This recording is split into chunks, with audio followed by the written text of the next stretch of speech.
Hervé Lossec, auteur des Bretonismes qui publie aujourd'hui Proverbes et dictons bretons, et Gérard Cabon, brestois pur jus, je dirais, ouais. qui livre Yaskif deuxième couche. Alors Gérard, le premier volet de Yaskif, intitulé Abécédaire du parler de l'Arsenal, a connu son petit succès, 9000 exemplaires, c'est ça? Oui, 9000 passés. Je pense qu'on va arriver. On vient d'éditer 11 000. Parce que les 10 000 vont être passés sans tarder. Est-ce que c'est parce que ça a marché que vous avez décidé d'en faire une suite? Oh, oui et non. S'il n'avait pas marché du tout, je pense que... Mais... Qu'est-ce qui a motivé la motivation, cette deuxième couche? il y a deux choses. J'avais envie de creuser certains aspects, de plus faire découvrir qu'au-delà des bateaux, il y a des hommes. Et puis, j'ai aussi beaucoup de copains de l'Arsenal ou de gens que je ne connais même pas qui m'ont amené des histoires qui méritaient de ne pas aller à perdre, comme dit ma belle-mère. Parce que ces histoires, vous les avez vécues pour certaines, parce que vous étiez aussi ouvrier de l'Arsenal, mais beaucoup vous en ont raconté aussi. On m'en a raconté. Mon père déjà était collectionné avant moi. Donc c'est mon père en fait qui m'a... Il écrivait des petits carnets, il avait des petits carnets, il nous expressions. racontait des histoires à la maison. Et puis ça m'a... Dès que je suis arrivé...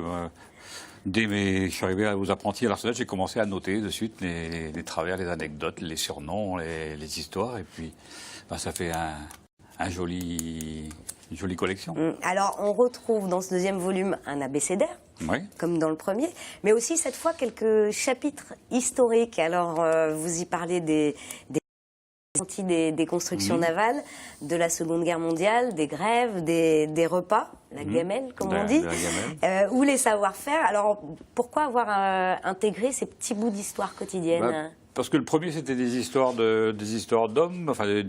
Et derrière ces histoires, en fait, il y a un art de vivre ensemble. Mais l'art de vivre ensemble, c'est aussi toute l'histoire de la restauration à midi, où c'est là que se racontaient les histoires et les échanges. Et puis c'était aussi une belle épopée entre les gens qui arrivaient avec une gamelle à l'Arsenal, vide des fois, souvent d'ailleurs vide, parce qu'ils allaient acheter au fourneau économique, ils allaient acheter une soupe et un ragoût qui étaient le même menu tous les jours. Et ensuite, ils allaient dans les ateliers manger, et celui qui savait lire lisait la dépêche à haute voix à ses copains. C'était une vraie ville en même temps, l'Arsenal, donc effectivement, on retrouvait tout ça. Mais c'est vraiment pas un travail d'historien non plus, c'est ce que vous précisez. C'est pas la prétention d'être un historien. C'est plus un hommage aux travailleurs de l'Arsenal, en fait. Oui, c'est un hommage. Je fais partie d'une histoire entre les 637 bateaux qui ont été faits, entre la marine à voile, la vapeur, l'acier, le nucléaire. Enfin, c'est toute une histoire qui est une continuité. 637 bateaux construits 637 bateaux. 3 siècles, c'est ça? Oui, depuis 1640, le premier. Et un seul qui est fabriqué à Brest, puisqu'il y a eu plusieurs bateaux dans la marine nationale qui s'appelaient brestois ou brestoise, mais un seul, la brestoise, construit à Brest. Celle qui a porté le nom de Brest. En 1815. D'accord. Une goélette, dont j'ai retrouvé la trace aux archives de Vincennes, on voit la coupe de ce bateau dans le Yaskif. Oui, et d'ailleurs, vous avez dû faire des belles découvertes en vous replongeant dans des drôles de découvertes. Des drôles aussi. Des drôles de découvertes.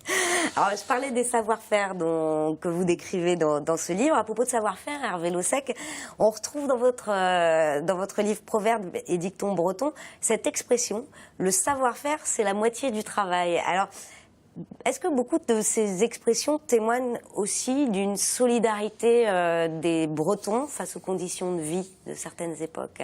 Oui.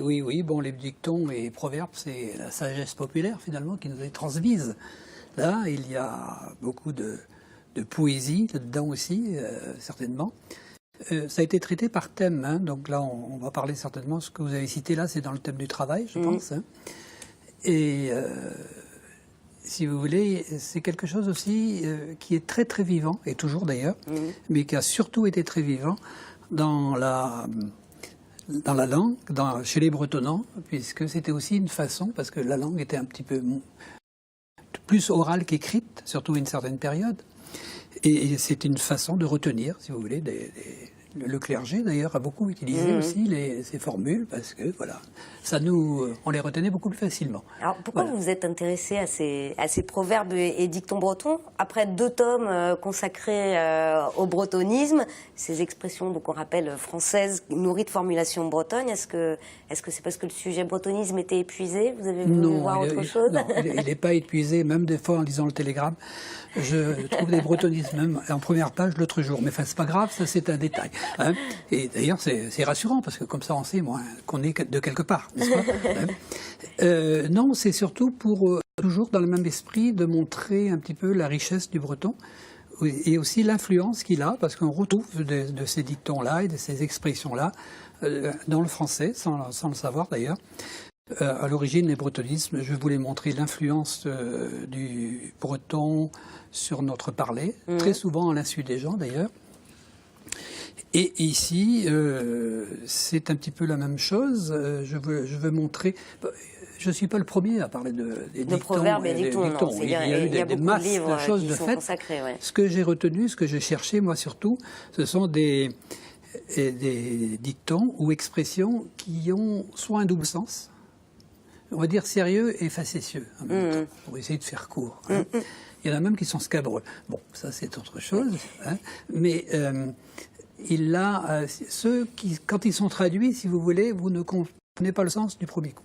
C'est un petit peu ça. Parce que là, vous les présentez et en breton et en français. Et en français, et avec une petite ligne très souvent pour courte, le plus court possible, parce que on m'a dit qu'il fallait faire court, alors j'ai fait court, et une petite ligne pour expliquer pourquoi et le pourquoi.